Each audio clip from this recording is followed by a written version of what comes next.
Okey, baik doktor. Saya passing kepada doktor ya.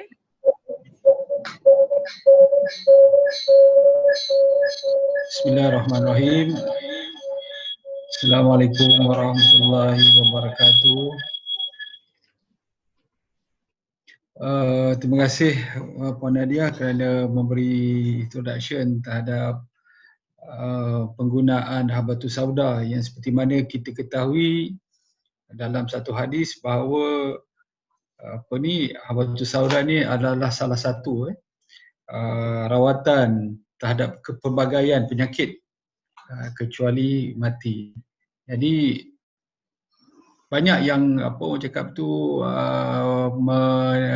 berbincang berkaitan dengan hadis ini, sehingga kan kadang-kadang saya tengok tu perbincangan dia sampai yang tidak percaya kepada hadis yang tersebut. Dia mengatakan contoh dia pada masa itu memanglah ada habatus sauda, tak ada ubat-ubat lain. Pada hari ini kita terdapat pelbagai jenis ubat. Jadi habatus sauda tu tidak perlulah diamalkan antaranya. Yang kedua, saya juga mendengar kononnya habatus sauda ni berbentuk bijiran. Jadi bermaksud semua ubat-ubatan yang bentuk bijiran dibenarkan, bukannya setakat ruqyah Islami atau ruqyah yang biasa kita bagikan kepada pesakit-pesakit kita kan. Dan banyak lagi lah. Cuma saya ingin menekankan kita sebagai orang Islam ni, kita haruslah mengimani apa yang Nabi cakap dan apa yang paling penting kita dengar dan kita taat. Kita tak perlulah nak mempertikaikan, mencari bukti-bukti saintifik, kerana kadang-kadang bukti-bukti saintifik ni tak tentu lagi ataupun tak dapat dibuktikan. Walaupun saya ingin membawa beberapa bukti saintifik dari pandangan sudut perubatan ni supaya kita lebih meyakini. Ini tidak bermaksud bahawa jika tiada bukti-bukti saintifik ini, ada habatus sauda ini tidak berkesan atau boleh dipertikaikan. Ia hanyalah salah satu ataupun cara untuk kita lebih yakin terhadap penggunaan habatus sauda dalam perubatan ataupun perawatan kita. Bagaimanapun saya nak juga cuba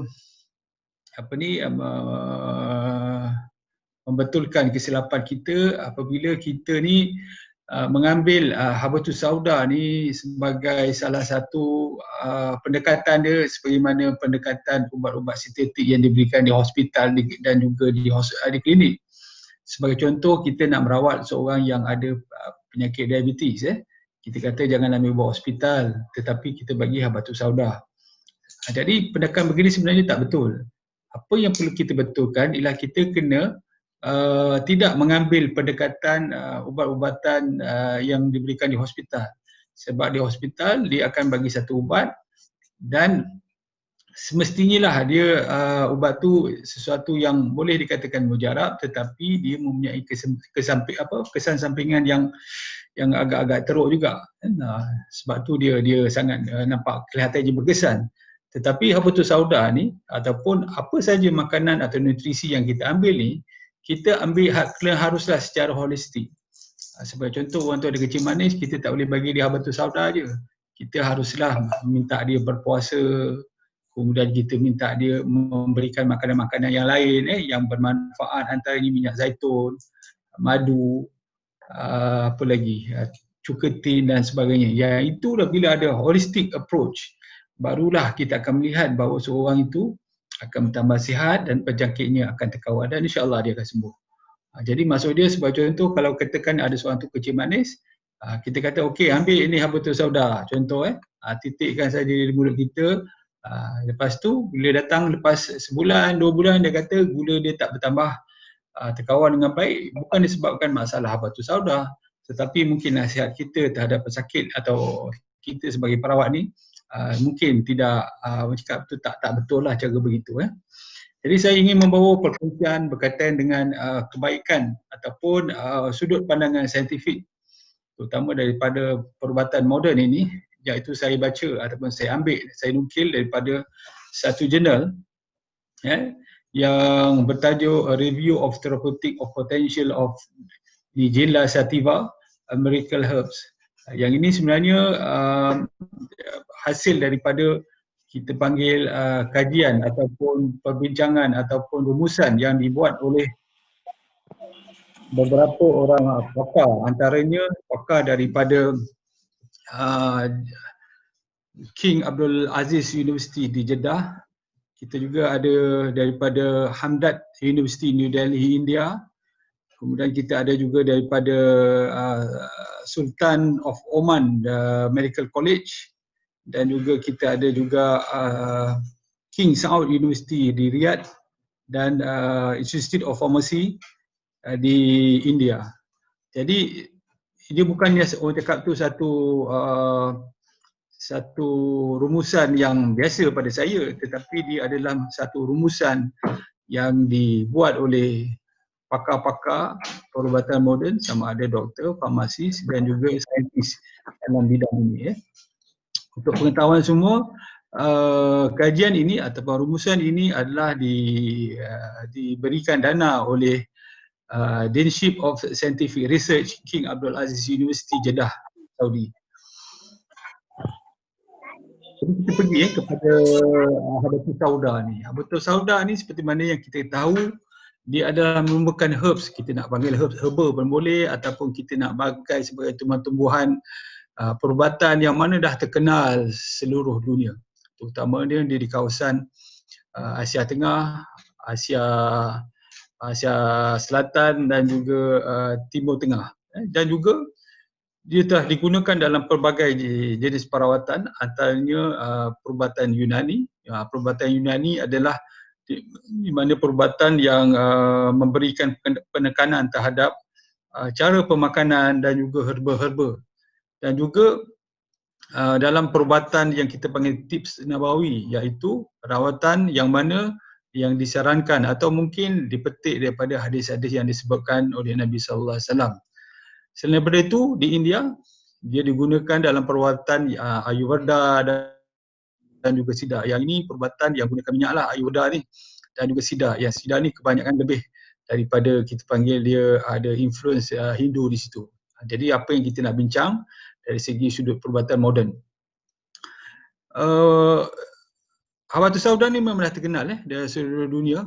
Cuma masalahnya adakah dia berkesan atau tidak? Pada saya secara amnya, penggunaan Habatus Sauda ni dia bergantung kepada pertama sekali operation Habatus Sauda. Sebab Habatus Sauda ni kadang-kadang ada orang ambil secara bijiran begitu kan, dia berbiji-biji tu, ada orang ambil satu sudu, dua sudu. Ada orang yang mengambil daripada extraction dia, sama ada kita panggil water extraction ataupun apa yang kita sebut sebagai methanol extraction. Ada dua kaedah extraction yang digunakan pada zaman moden itu untuk mendapatkan pati Habatus Sauda. Apa perbezaan dia? Kalau kita tengok, kalau kita ambil Habatus Sauda dari segi bijiran, dia punya kepekatannya sangat rendah.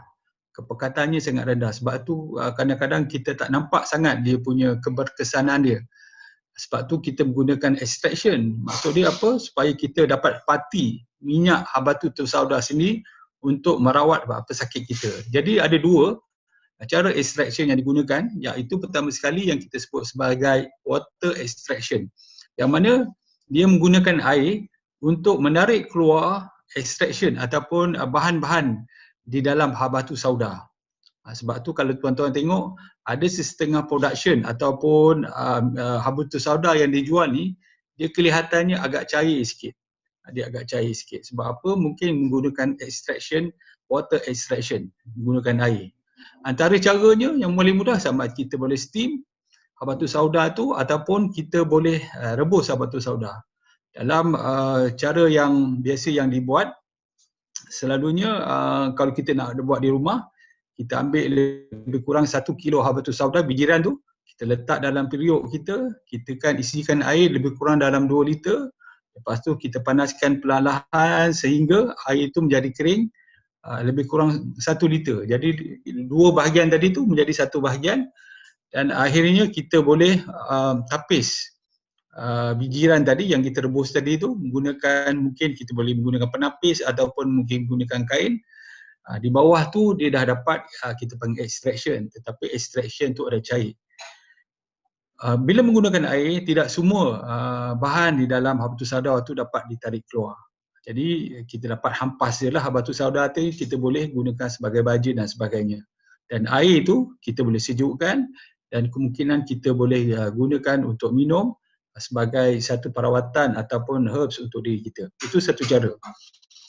Satu lagi kita menggunakan teknik yang kita panggil methanol extraction. Jadi methanol extraction ni kita menggunakan bahan kimia lah, methanol, alkohol. Yang mana dengan pencampuran habatus sauda dan alkohol ni, dia akan menarik lebih banyak kandungan di dalam habatus sauda. Jadi kalau saya secara amnya saya boleh sebut, kalau menggunakan air, sama ada kita rebus atau kita menggunakan steam extraction hanya 50% lebih kurang, 50%, 60%, tetapi methanol extraction ni dia dapat menarik lebih banyak, iaitu antara 80 hingga 90% bahan-bahan dalam habatus sauda ini dikeluarkan. Cuma apabila telah ditarik keluar, dia akan mengalami satu proses lagi, iaitu kita terpaksa mengeluarkan pula apa yang kita sebut sebagai metanol tadi. Tadi bila kita extraction tadi pergi kepada etanol. Jadi kita nak guna, kita terpaksa keluarkan, kita campur bahan kimia yang lain untuk mengeluarkan etanol daripada extraction tadi. Jadi ada dua proses yang utama di situ. Sebab tu kalau ramai yang menyatakan yang mana yang paling bagus? Yang paling bagus pada saya pertama sekali kita tengok apa yang kita nak tengok. Kalau tengok kepekatan dia, yang paling bagus adalah metanol. Tetapi dari segi natural dia, mungkin kesan yang kalau kita nak ambil dalam jangka yang paling panjang, lebih baik kita mengambil formulasi yang kita sebut sebagai water extraction tu tadi. Jadi faham ada dua. Ada yang mengambil biji, ada yang mengambil extraction. Extraction ni ada dua, water extraction dan juga methanol extraction. Jadi yang mengeluarkan minyak ni, dia ada dua tu lah. Extraction menggunakan air dan juga menggunakan methanol, yang mana yang lebih pekat. Yang mana methanol ni, extraction ni lebih pekat. Jadi dalam banyak kajian yang digunakan dalam perubatan ataupun kajian klinikal dan juga laboratory ataupun makmal, mereka menggunakan extraction yang disebut sebagai methanol extraction. Yang ini memang betul-betul pasti.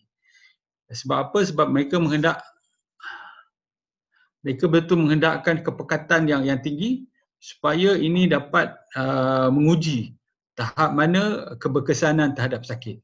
Jadi kalau hari ini kalau kita nak menggunakan water extraction habatus sauda, kemungkinan kita terpaksa memberikan dos yang lebih tinggi. Maksud dia mungkin kita kena berikan 5 titik, 10 titik, dan water extraction ni pula tu bergantung kepada pengeluar dia. Macam kita olive house mungkin agak cair berbanding dengan yang lain, tetapi dari segi natural dia, kita lebih natural. Sebab tu kita bagi agak banyak sikit, antara 5 hingga 10 titis sehari. Mungkin kita boleh bagi 5 pagi, 5 malam. Tetapi bagi yang kalau kita menggunakan extraction metanol yang mana menggunakan minyak yang pekat tu, yang itu kita tak boleh menggunakan terlalu banyak. Jadi apa bezaannya? Kita boleh rasa dia. Macam mana nak tahu sama ni betul-betul extraction yang berkepekatan tinggi dengan yang kita sebut sebagai water extraction yang mempunyai kepekatan rendah ni, kita boleh rasa. Bila masuk kat tekak tu selalunya kalau kita boleh telan sebagai contoh itu bermaksud dia mungkin water extraction. Sementara yang berkepekatan tinggi ni mungkin bila kita telan dia rasa macam terlalu pekat, sama kita rasa macam pedih tekak dan sebagainya. Jadi itulah perbezaan dia. Habatus sauda ni bukan saja boleh diminum secara direct, tetapi juga boleh dicampurkan dalam minuman, dicampurkan dalam makanan, dicampurkan dalam dessert, makanan-makanan ni lah, kuih-muih kita, dan juga kita boleh menggabungkan. Sebagai contoh, kita nak gabungkan minyak habatus sauda dan minyak zaitun sekali sebagai satu, apa pun cakap tu, suplemen untuk kita. Ataupun kita nak menggabungkan habatus sauda dengan ekstrak garlic, ekstrak bawang putih sebagai contoh untuk menurunkan kolesterol sebagai contoh, pun boleh, banyak dia. Sebab tu dalam kalau kita berada di negara-negara Timur Tengah, kadang-kadang kita tengok habatus sauda tu dicampur di atasnya dengan roti, dicampur dengan sedikit roti, Jadi menyebabkan kita dapat manfaat walaupun mungkin sedikit, tetapi kalau kita makan setiap hari yang kita ambil mungkin memberi manfaat kepada kita. Jadi penggunaan habatus sauda ni memang telah lama digunakan dalam rawatan untuk hypertension, untuk rawatan hati, untuk memudahkan buang air kecil, penghadaman, dan juga untuk mengurangkan cerit-berit ataupun sebagai appetite stimulant. Maksud dia untuk kita setengah orang tu dia sakit, dia tak ada selera untuk makan. Dan juga habatus sauda juga digunakan sebagai ubat penahan sakit, untuk sebagai antibakterial dan juga masalah-masalah kulit. Jadi banyak yang telah dibuat, semakin lama kajian dibuat, kita dapati bahawa banyak kebaikan dia. Kalau dulu orang bercakap pasal itu saja, tetapi kajian yang terbaru yang saya baca, dia menunjukkan habatus sauda juga penting, boleh digunakan sebagai rawatan untuk diabetes, kanser, immunomodulator. Maksud dia orang yang ada apa yang kita sebut sebagai autoimmune disease, bagus juga mengambil habatus sauda untuk mengurangkan rasa sakit, macam tadilah antimikrobial ataupun untuk bunuh kuman, dan juga dia sebagai antioksidan, dan juga dia untuk masalah gastrik. Yang ini semua kita akan bincangkan. Sebab tu dalam saya punya pengumpulan maklumat ni, kita nak sebut manfaat habatus sauda ni ada lebih kurang, sebentar ada lebih kurang ada 19. Saya sebut satu-satu. Antaranya untuk membunuh kuman, antibacterial activity, antioksidan, anti-diabetic, anti-cancer, anti-inflammatory, and anti-analgesic dan anti-analgesic, immunomodulator, cardiovascular activity, gastroprotective activity, hepatoprotective activity, nephroprotective activity, iaitu untuk orang yang ada masalah sakit ginjal, CKD sebagai contoh, chronic kidney disease, dan juga kita ada pulmonary protective activity, terutamanya orang yang ada asma. Kemudian kita ada testicular protective, yang orang yang ada masalah testis untuk berbanyakkan sperma dan sebagainya, bagus untuk orang yang untuk meningkatkan kesuburan lelaki. Neurological activity, orang yang ada masalah stroke. Anti-convulsant, maksud dia orang yang mungkin anak-anak yang ada masalah masalah apa kita panggil sebagai sawan, yang mungkin itu dapat membantu. Kontraseptif dan anti-infertility, yang ini pun bagus untuk sebagai contoh orang yang ingin melambatkan sedikit proses kehamilan. Sebagai contoh dia baru saja melahirkan anak dan cuba untuk melambatkan proses kehamilan semula secara natural, boleh juga mengambilkan habatus sauda. Dan juga dia bagus untuk anti-oksitosin, maksud dia untuk menghalang keguguran. Dan akhirnya kita akan sebut juga sebagai untuk anti-cancer. Selain daripada itu, kita akan bincangkan toxic dose, maksud dia kita nak bagi kepada pesakit kita ni berapa banyak yang kita boleh bagi, berapa lama kita boleh bagi, berapa kepekatan yang kita boleh bagi supaya dia tidak memudaratkan. Sebab tu nanti ada pertanyaan, orang ada CKD boleh tak bagi habatus sauda, orang yang ada stroke boleh tak bagi habatus sauda, orang yang ada masalah hati boleh tak bagi habatus sauda. Sebab apa? Habatus sauda ni seperti mana makanan-makanan kita lah, apabila kita mengambilnya secara bersederhana, insyaAllah dia memberi manfaat. Sementara apabila kita mengambil terlalu banyak ataupun terlalu tinggi dos dia, ataupun mungkin disebut sebagai terlalu pekat, dia boleh membahayakan kita. Kemudian kita akan tengok tentang setengah orang tu masih lagi makan ubat-ubatan doktor. Adakah ubat-ubatan dan habatus sauda ni dia mempunyai interaksi yang mengganggu penghadaman antara keduanya. Tapi pada malam ni lebih kurang sejam ni saya mungkin tak dapat cerita semua. Mungkin saya boleh cerita sampai anti-diabetic activity. Yang lain tu kemungkinan kita buat pada masa yang akan datang. Jadi apabila kita memberi nasihat kepada pesakit kita, habatus sauda ni ramai yang berpetikaikannya. Kadang-kadang ialah orang-orang dah pandai ni, Dia kata apakah bagusnya, apakah orang cakap tu antioksidan, apakah bahan aktif dalam habatus sauda yang bagus sehingga menyebabkan kita boleh menjadi sihat dan sebagainya. Chemical composition untuk habatus sauda ataupun komposisi chemical ni, habatus sauda ni ada dua benda yang penting di dalamnya. Dua benda penting di dalamnya iaitu thymoquinone. Thymoquinone. Thymoquinone saya sebut lagi, Thymoquinone. Thymoquinone ni dia adalah bahan yang sangat penting.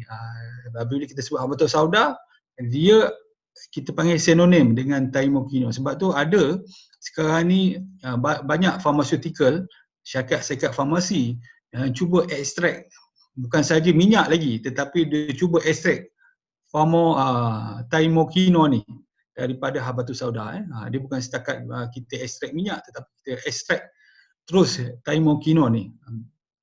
Komposisinya buat lebih kurang antara 30% hingga 50%. Yang lainnya adalah sebatian-sebatian yang hampir serupa dengan thymoquinone. Sebagai contoh dia thymohydroquinone, dithymoquinone dan sebagainya. Yang ini adalah komposisi yang kecil. Dan ada satu lagi bahan utama atau bahan yang penting di dalam habatus sauda ni. Kalau orang sebutlah ni, kalau kan orang pandai sangat kan.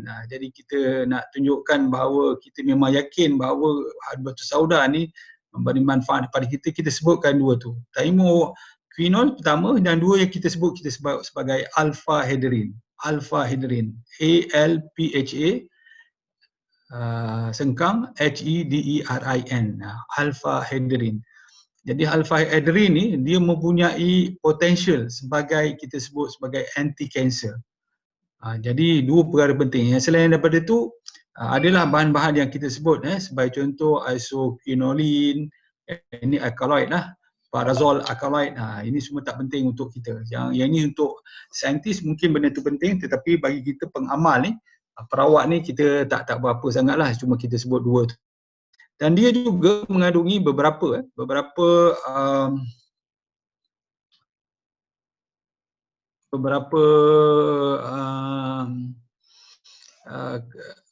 kita sebut sebagai mineral yang kecil yang sangat penting. Sebagai contoh dia zinc, ferrum, phosphorus, copper.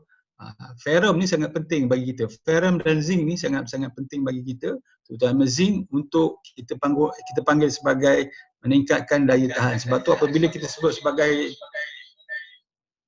meningkatkan sistem daya tahan, dia perlulah ada zinc dalam pemakanan dia, ataupun kita boleh orang tu kena ambil suplemen lain dan sebagainya. Habatus sauda juga mengandungi apa yang kita sebut sebagai unsaturated fatty acid. Unsaturated fatty acid. Lebih kurang 50% hingga 60%. Yang lainnya saturated fatty acid lebih kurang dalam 30%. Yang selainnya yang kita sebut sebagai sitosterol. Yang ini pun tak penting. Jadi kalau orang tanya apakah minyak ada dalam habatus sauda, kita sebut kebanyakannya lebih kurang 5% hingga 60% adalah unsaturated fatty acid. Atau saturated acid ni banyak perempuan ada yang kita panggil linoleic acid, oleic acid, ecalladionic acid, tapi yang penting 50% hingga 60% adalah unsaturated fatty acid. Bagus untuk kita. Dan selebihnya lebih kurang 30%-nya adalah saturated fatty acid, dan yang lainnya adalah banyak lagi jenis-jenis kita panggil fat di dalam tu. Kita pergi kepada pula kegunaan dia. Yang ni kita nak dengar kan, bagaimana kegunaan dia. Jadi habatus sauda ni seperti mana yang kita ketahui, dia telah dibanyak dalam perubatan tradisional, sebagai contoh untuk merawat sistem pernafasan, terutamanya asma, mungkin pneumonia, ada masalah penghadaman, masalah ginjal, masalah hati, jantung, daya tahan, dan juga untuk meningkatkan orang cakap tu tenaga. Sebab tu Ibn Sina di dalam kitab dia, dia menyebut bahawa habatus sauda ni bagus untuk meningkatkan tenaga dalam tubuh seseorang. dan juga dia membantu untuk merawat masalah selalu keletihan dan juga rasa tak bersemangat. Jadi sebab tu kita bagi untuk kegunaan orang cakap tu general well-being ni, selalunya kita bagi pada orang yang kelihatannya macam dah macam dah tak ada tenaga, lepas tu cepat letih, lepas tu rasa macam tak bersemangat untuk pergi kerja ke dan sebagainya, untuk melakukan sesuatu tu, jadi kita bagikan dia. Tapi kita panggil Southern Asian, sebagai contoh di India ataupun di Middle East, negara-negara di sana, habatus sauda digunakan lebih daripada itu. Bukan setakat rawatan tetapi juga dalam makanan. Bagi mereka yang mengalami, contohnya wanita yang mengalami amenorrhea, iaitu tak datang haid dah lama, walaupun masih dalam usia kesuburan. Usia kesuburan ni selalunya kurang daripada 40 lah.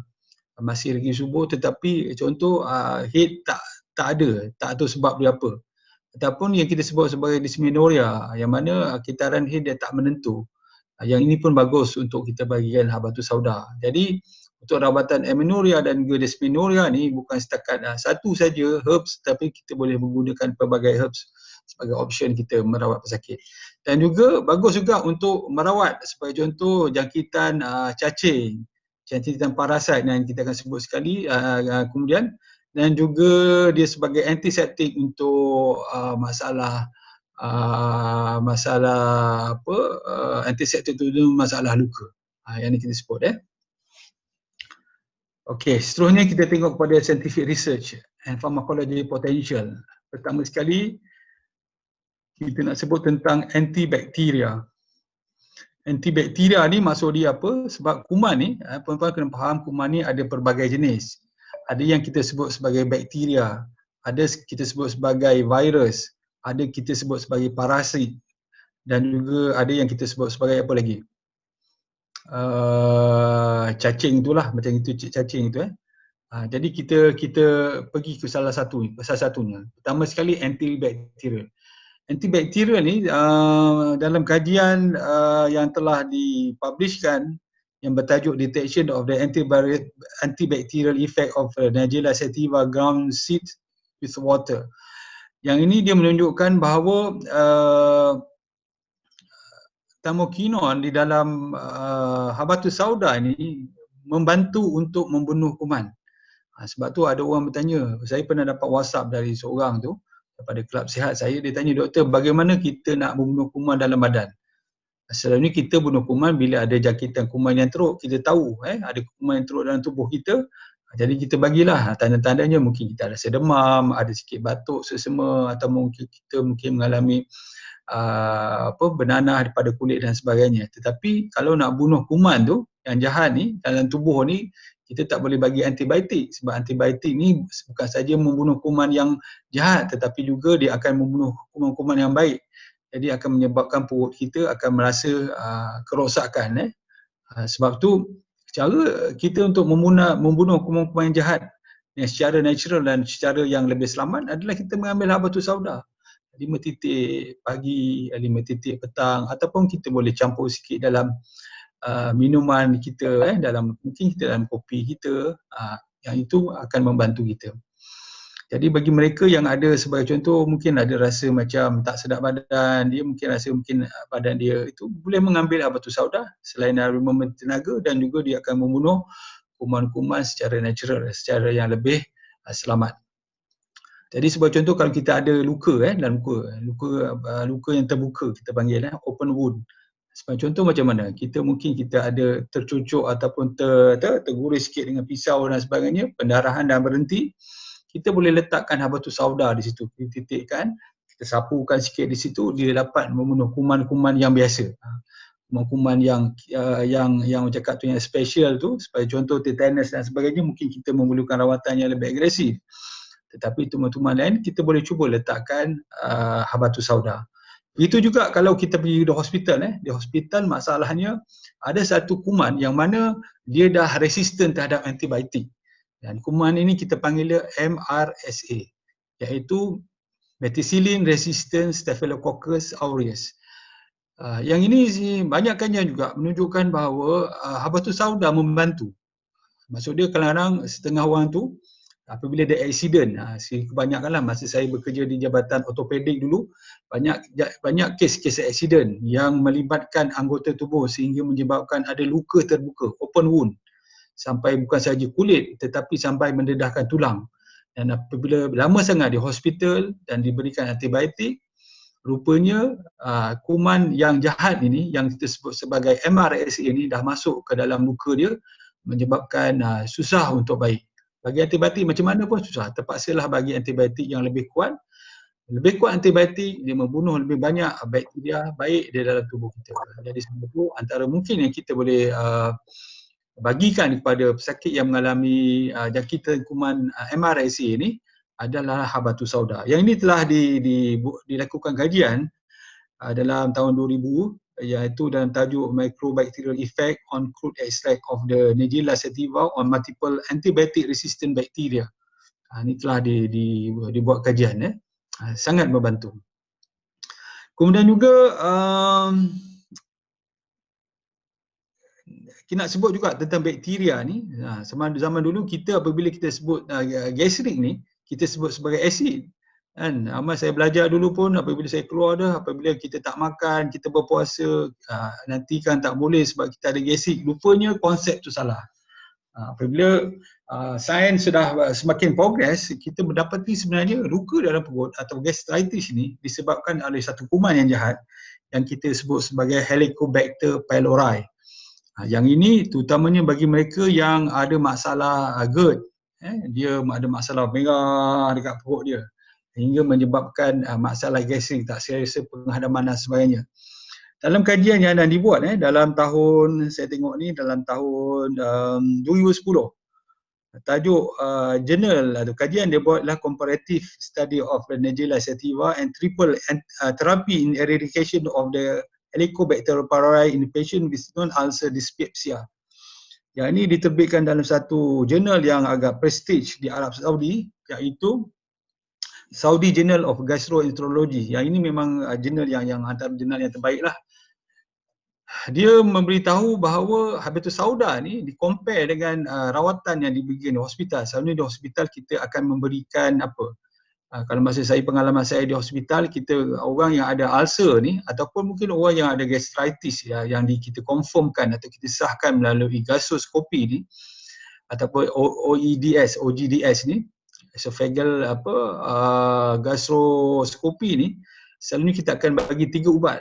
Yang ni kita sebutkan triple terapi. Ubat apa kita bagi? Antibiotik 2 jenis, iaitu untuk gram positif, satu lagi untuk gram negatif, dan satu lagi yang kita panggil untuk menghentikan pengeluaran asid dalam perut kita. Tetapi apabila di-compare dengan Habatus Sauda, rupanya dia boleh orang cakap tu kompetitif. Maksud dia kalau kita tak nak bagi ubat-ubatan ni kita kena ambil selama 6 minggu untuk betul-betul eradicate. Kadang-kadang pun tak okey juga, lepas 6 minggu pun tak okey juga, kena scope sekali lagi tengok dia dah baik ke belum.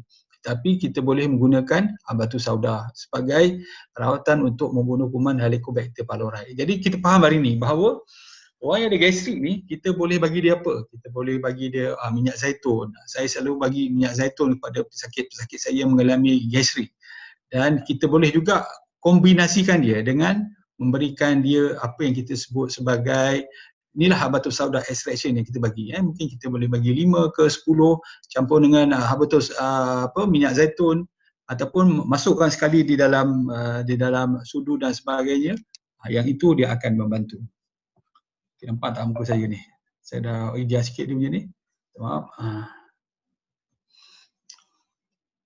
Itu kita sebut sebagai antibakterial. Kita nak tengok juga sebagai antifungal. Antifungal. Puan Nadia boleh tunjukkan gambar tu tak yang saya bagi tu? Yang lidah tu.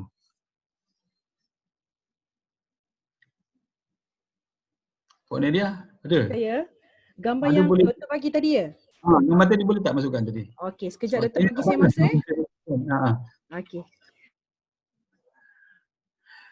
Ini yang kita sebut sebagai Candida. Sementara nak menunggu tu, saya sebut sikit lah. Yang ini kita sebut sebagai Candida albicans.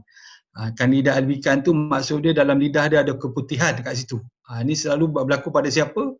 Pada kanak-kanak, pada bayi yang mengisap susu. Susu apa? Susu ibu jarang berlaku, tetapi susu formula.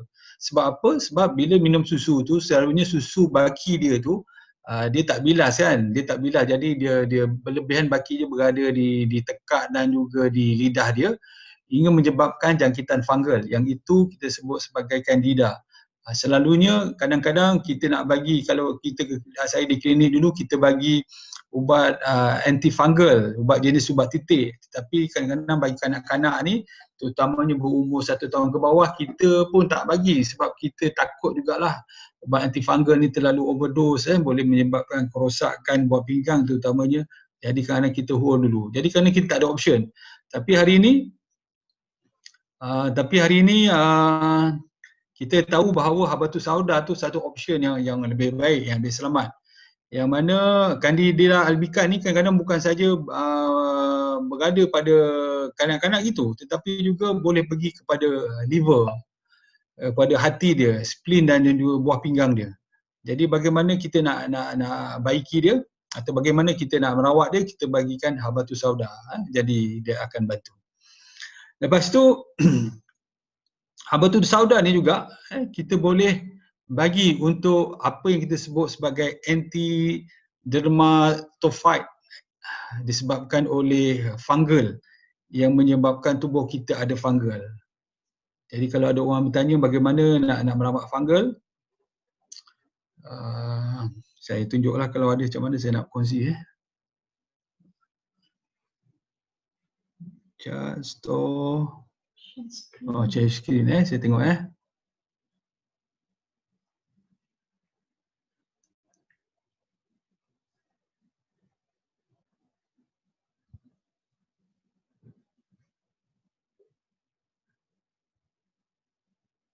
ni host tu boleh tak bagi. Okey, kita nanti Puan Nadia akan kongsikan bagaimana nak menentukan jangkitan pada kulit itu adalah jangkitan fungal.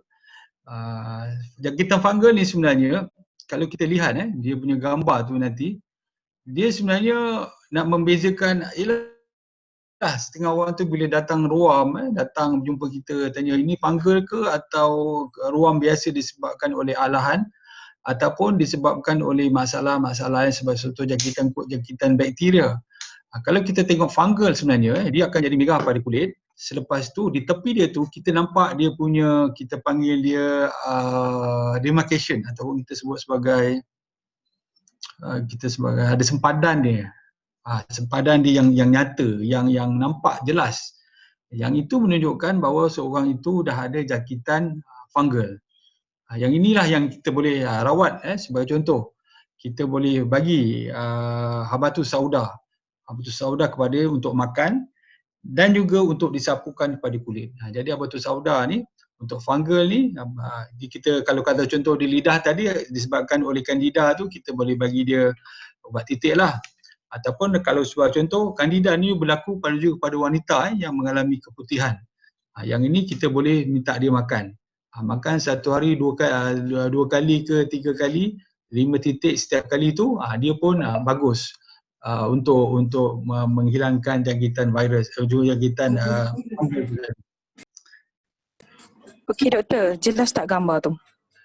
Yang ni yang kita sebut sebagai candida, Candida albicans ni. Maksud dia kadang-kadang keputihan di situ, terutama pada kanak-kanak warna putih. Bagi wanita pula, seperti disebut, kadang-kadang ada keputihan, lenderian yang keluar daripada alat kelamin. Yang itu pun kita boleh bagikan habatus sauda untuk menghilangkan keputihan bagi wanita. Kemudian kita tengok satu lagi slide pada kulit tu, ada. Yang ni yang kita sebut sebagai dia jangkitan fungal pada kulit. Kita tengok di tepi dia tu, kita nampak dia punya, kita panggil dia boundaries atau kita panggil dia sempadan tu, merah aja. Jadi kalau tak ada sempadan tu, berkemungkinan bukannya fungal. Tetapi kalau ada nampak sempadan begitu, jelas nampak sempadan itu, kemungkinan besar dia ada fungal. Cara nak merawat dia, kita boleh titikkan di situ, satu hari 3 kali, 4 kali, setiap 4 jam, 6 jam, dan juga kita boleh ambil untuk makan. Maksudnya kita masukkan terus ke dalam mulut. Ini untuk fungal. Selain daripada itu, bagaimana kalau fungal pada kuku pula? Puan Nadia boleh tunjukkan tak? Pada kuku pada kuku pun. Jadi setengah orang dia tak tahu dia ada jangkitan fungal pada kuku. Yang sebelah kanan tu kalau tuan-tuan tengok, yang itu dah teruk dah kita panggil brittle, maksud dia dah rapuh dah. Yang ini macam mana nak rawat dia? Saya banyak membaca rawatan alternatif ataupun komplementari terhadap fungal ni. Ada yang mencadangkan letak minyak zaitun. Minyak zaitun pun bagus, rendam dalam tu, dalam kita punya kuku tu. Sebagai contoh, kalau kuku tangan senanglah kita rendam dalam tu. Tapi dalam kuku kaki ni kemungkinan kita kena sapu sikit minyak zaitun campur dengan habatus sauda oil, minyak habatus sauda. Kita titis dia dekat situ. Dia bukannya suatu benda yang miracle, dia mengambil masa sikit. Kalau di klinik selalunya kita akan buang kuku yang mati tu. Kita akan buang, kita akan gunting dia, kita akan buang kuku yang mati. Tetapi selepas tu dia boleh menjangkit pula, dia mungkin semakin merebak. Tetapi cara lain macam saya sebut tadi, kita boleh rendamkan dengan minyak zaitun dan juga habatus sauda. Okay, kita pergi ke, kita ada 10 minit lagi. Anti-yeast, ini untuk yeast, anti-yeast. Yeast ni macam mana selalu berlaku apabila kita simpan, sebagai contoh dia susu. Kadang-kadang kita beli susu fresh, susu fresh yang tidak kita panggil dia menjalankan proses nyah kuman tu. Kadang-kadang kita dah buka, walaupun dah kita menjalani proses nyah kuman tu, pasteurize tu, tetapi kita buka lebih daripada 3 hari, kadang-kadang berlakunya kuman tu. Tapi setengah susu ni yang boleh tahan lama, kadang dia bagi, kita panggil preservatif. Sebagai contoh dia kalsium propanate, netamycin ni antibiotik dan juga potassium sorbat. Tetapi kita boleh letak juga, kalau tuan-tuan nak cuba boleh letak, contoh kita dah buka susu kita dalam kotak, kita dia nak tahan lama, kita boleh letakkan habatus sauda 1 titik hingga 5 titik dalam tu, dan bila kita minum dia tidak membahayakan, malah memberikan manfaat. Di samping dia menghalang daripada menjadi masam dan basi. Untuk rawatan parasit, untuk parasit pun telah dibuktikan di dalam jurnal. Ini dalam jurnal tahun 2002. Yang mana habatus sauda ni apabila kita makan ni, yang kita amalkan sehari-harian ni, dia membantu kita untuk mengurangkan jangkitan parasit. Parasit ni apa? Sebagai contoh cacing lah. Cacing ni ada pelbagai puan-puan. Ada yang besar, ada yang kecil, ada yang tak nampak pada mata kita. Dia boleh pergi ke mana? Antaranya dia boleh pergi ke hati. Selain masuk di dalam perut, sebagai contoh orang yang ada membela haiwan-haiwan, terutamanya kucing, kena bawa lah pergi ke jumpa veterina untuk kalau kita nak buat pemeriksaan lah, kalau mungkin ada cacing dan sebagainya. Kalau tak, okey, bagus. Cuma dibimbangi begitulah. Adanya jangkitan parasit ni boleh merosakkan hati terutamanya. Jadi mata menjadi kuning, bila cek darah kita akan lihat ALT, GGT dalam kita punya laporan darah tu akan meningkat. Yang ini bukan disebabkan oleh fatty liver, tetapi disebabkan oleh parasit. Jadi antara yang kita boleh bagikan, terutama sebagai contoh bagi mereka yang kita panggil dia fragile ataupun seperti mana orang tua kita nak bagi ubat pun takut dia tak boleh tahan nanti, ataupun kanak-kanak. Jadi minyak habatus sauda ni kita bagi ni bagus untuk mereka, untuk menghalang jangkitan parasit.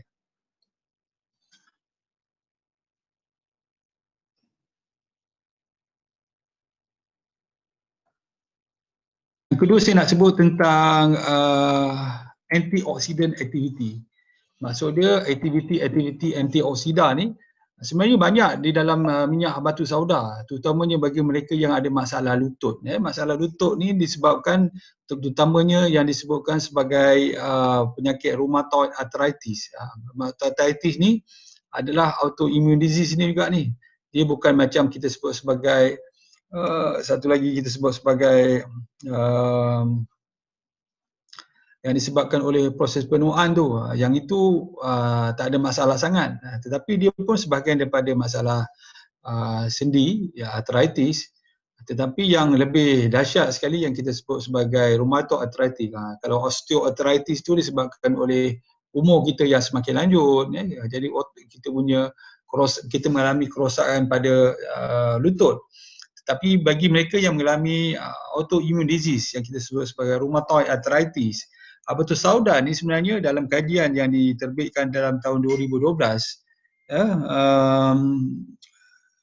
dia memberitahu bahawa pengamalan minyak habatus sauda ni sebenarnya dia membantu untuk mengurangkan ataupun untuk merawat penyakit arthritis ni, terutama pada lutut dan juga pada sendi-sendi tangan ni. Jadi bagus ambil dia. Jadi kalau selama ni kita bagi untuk orang yang sakit lutut, terutama saya lah, yang bagi mereka yang ada sakit-sakit sendi, kita bagi dia minyak zaitun. Kali ni kita boleh mungkin combinekan minyak zaitun dan juga habatus sauda tu. Minyak habatus sauda bagus. Sebab apa? Sebab dia akan kalau ikut chemical dia akan mengurangkan, kita panggil oxidative stress di dalam sendi-sendi tersebut.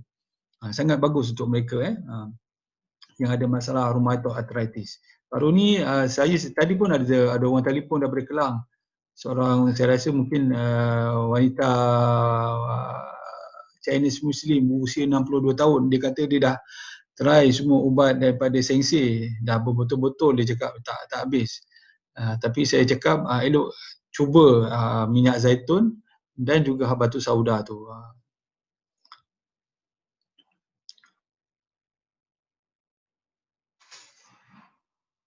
Kita juga tengok bagaimana habatus sauda ni mengurangkan aktiviti. Ini yang ketiga, anti-diabetic activity. Tadi kita sebut masalah lutut terutamanya, masalah sendi, sama ada sendi tangan atau sendi lutut.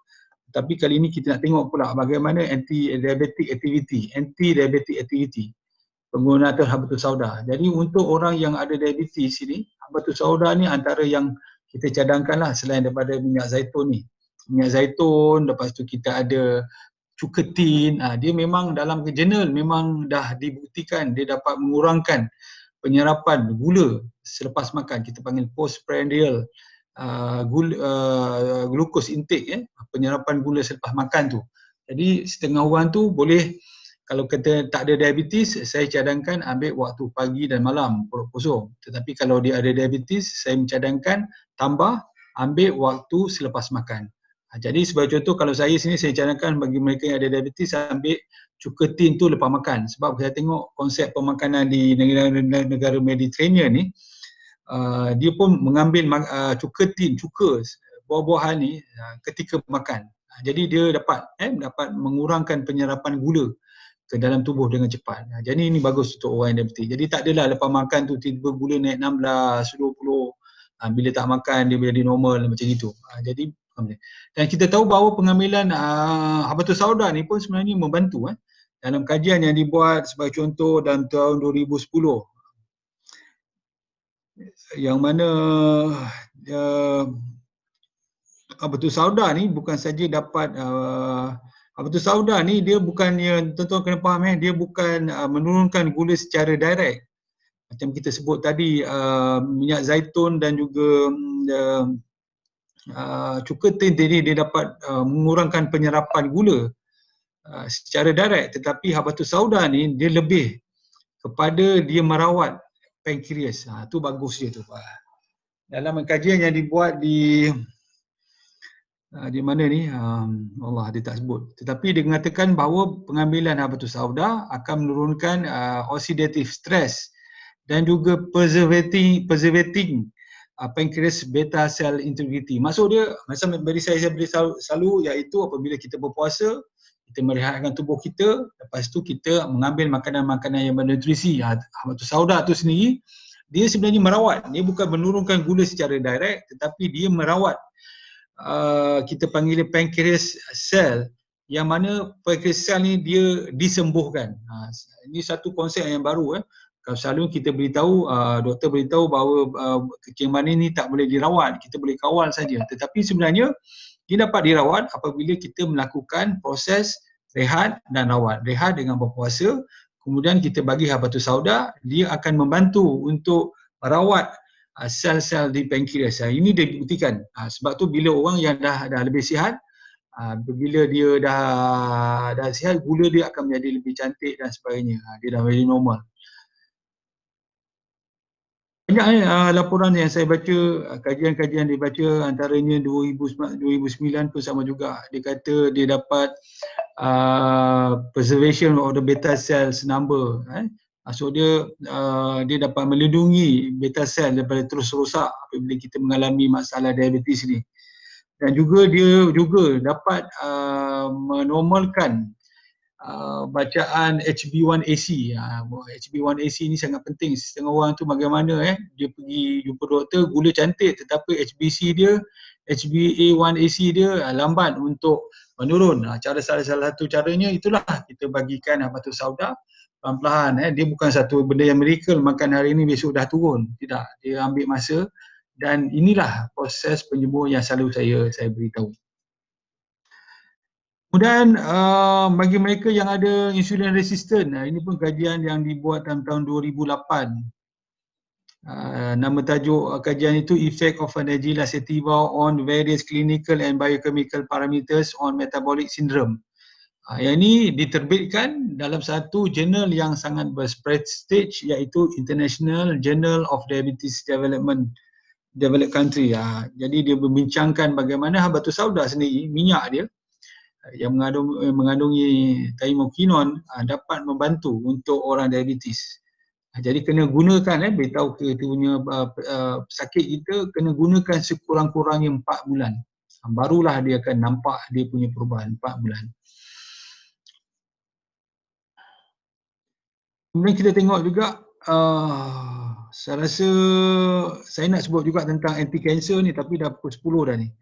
Saya akan cerita mungkin di kelas yang akan datang kita akan ceritakan tentang anti-cancer, anti-inflammatory, analgesic dan juga untuk merawat asma dan sebagainya. Jadi untuk ini saya serahkan balik pada Puan Nadia untuk seterusnya. Okey doktor. Okey, alhamdulillah. Okey, insya-Allah doktor kata kita akan sambung untuk kelas yang seterusnya untuk berkenaan dengan manfaat minyak habatus sauda dari perspektif perubatan moden iaitu anti kanser dan sebagainya. Okey, masa dah menunjukkan jam 10.04, jadi kita akan ambil sedikit masa, minta doktor untuk stay sekejap untuk doktor check di chat box ya doktor. Untuk ketiga-tiga soalan yang doktor berikan ini. Okey, saya baca untuk soalan yang pertama. Jadi diminta untuk bersedia dan type di ruangan chat jawapan yang betul dengan ejaan yang tepat sahaja yang akan diberikan hadiah. Seperti biasa juga. Okey? Okey, sedia? Untuk soalan yang pertama, ini adalah soalan ini daripada doktor ya. Okey, apakah dua bahan aktif? Okey, apakah dua bahan aktif yang ada di dalam habatus sauda yang sangat bermanfaat? Saya ulang sekali lagi. Apakah dua bahan aktif dalam habatus sauda yang sangat bermanfaat? Ada doktor sebutkan.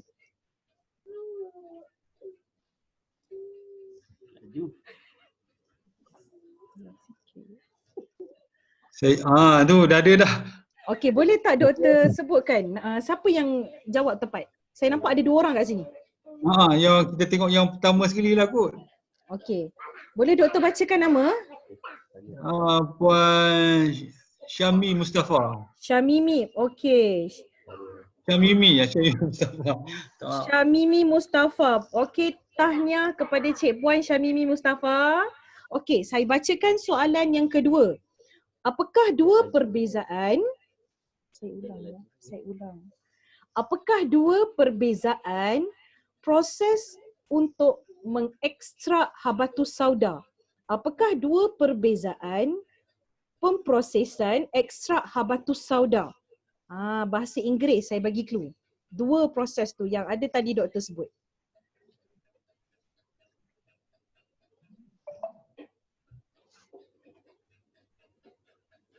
Okey doktor, saya rasa dah ada tu pemenangnya. Boleh doktor sebutkan?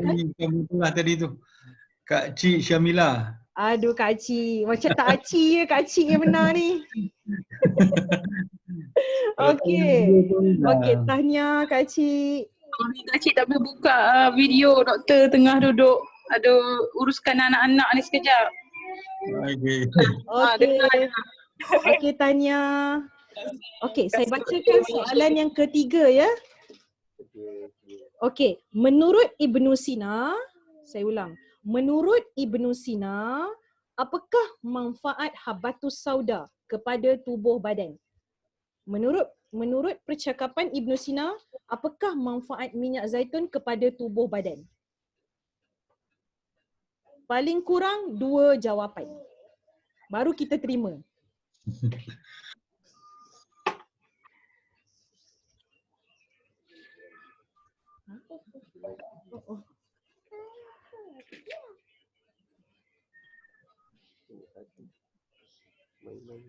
Mana lagi tu? Tak nak jawab ke?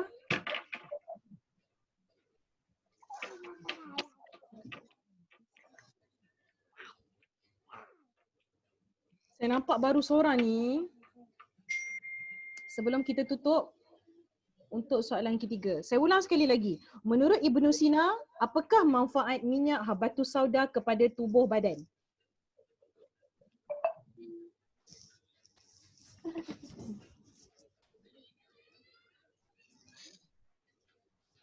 Dah ada jawapan dia betul tu. Okey, boleh doktor umumkan siapa yang betul tu? Muhammad Syafi'in. Muhammad Syafi'in. Syafi'in. Okey, tahniah Encik Muhammad Syafi'in.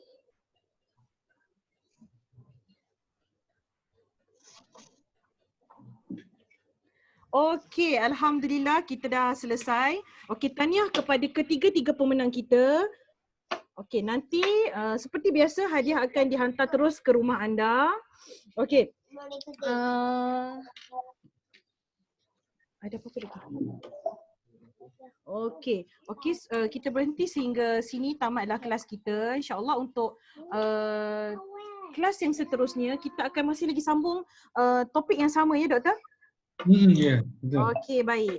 Masih lagi ada banyak lagi khasiat minyak habatus sauda dan saya ada juga terbaca doktor, kalau boleh doktor dapat jawab persoalan saya. Ada yang mengatakan minyak habatus sauda ni sangat baik untuk penyakit-penyakit ketika cuaca sejuk. Betul ke doktor? Ya betul. Yang ini yang kita akan bincangkan dalam kelas yang akan datang ya, bagaimana habatus sauda dapat memperbaiki atau merawat masalah-masalah berkaitan dengan pernafasan. Jadi sangat sesuai doktor sebab sekarang ni kita cuaca hujan doktor. Terutama bagi anak-anak yang asma tu Betul. sebab kadang-kadang kalau di klinik selalunya kita bagi ubat salbutamol, steroid yang mana bukan tak bagus tetapi disebabkan oleh terlalu banyak, terlalu lama kita akan dapat bahawa peningkatan berat badan pada kanak-kanak itu. Lepas tu di sistem daya tahan dia pun dah semakin kurang sebab kita memberikan banyak steroid dan sebab tu kita tak kurangkan tu, kita bagikan itulah habatus sauda bagi anak kita. Habatus sauda dia akan insya-Allah membantu. Ya, maksudnya kalau anak-anak ni kita makan, anak-anak kita makan ubat ubat juga boleh menyebabkan berat badan bertambah doktor Ya sebab steroid tu utamanya. Steroid steroid dan juga salbutamol tak sangat tetapi steroid. Dia menyebabkan sebab tu kadang-kadang yang ada asma ni kalau kita tengok kadang badan mereka nampak muka jadi bulat, badan jadi badan bertambah berat disebabkan oleh steroid. Ya, okey, itu kita akan kupaskan pada kelas yang akan datang. Okey, saya minta sebelum jangan keluar lagi, nak ambil gambar sekejap dengan doktor. Okey, siap-siapkan sikat-sikat rambut tolong. Kita nak ambil gambar sekejap. So saya masuk dalam report.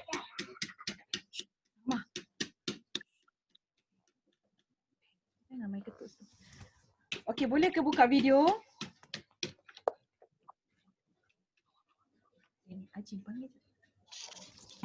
Okey, dah ready ke?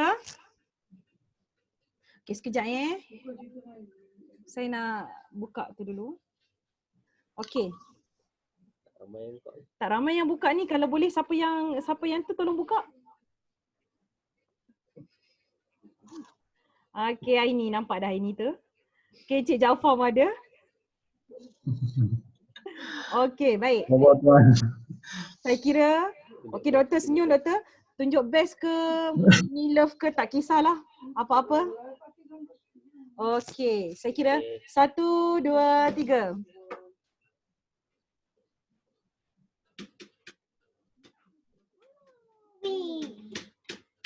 Alright. Ada satu lagi page ke? Okey, satu lagi untuk muka surat yang kedua.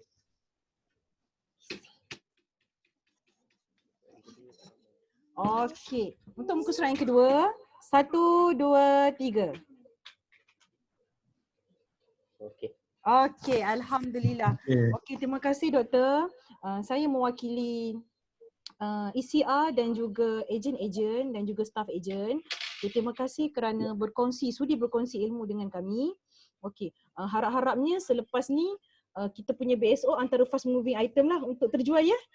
Janji ejen-ejen semua? Okey. Okey, saya tutup kelas ni. Doktor ada nak cakap apa-apa ke doktor? Tak ada. InsyaAllah minggu depan kita jumpa lagi. Okey, Ya. insyaAllah kita jumpa lagi. Okey, terima kasih doktor. Okey, kita tutup majlis kita dengan tasbih kifarah dan surah Wal-As. Bismillah.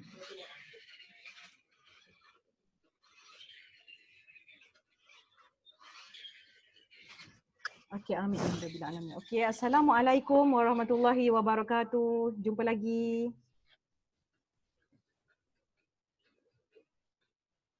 Ada nak ucap. Terima kasih.